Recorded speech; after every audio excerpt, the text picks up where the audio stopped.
Dharmaku Budharmakan, Dharmaku Kubaktikan, salam Pramuka. Halo Sobat Pramuka, perkenalkan saya Sofia Putri, umur 17 tahun dari Kuarda, Jawa Timur.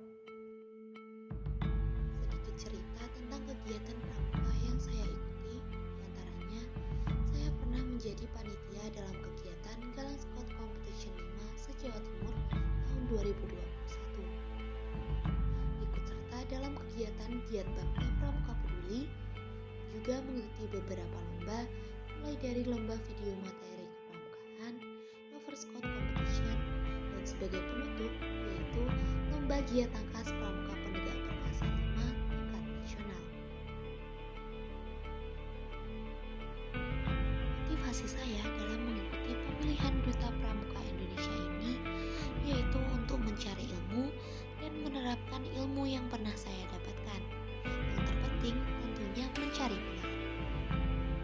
Hal yang akan saya lakukan jika nanti saya terpilih menjadi Duta Pramuka Indonesia tentunya menjadikan Duta Pramuka Indonesia ini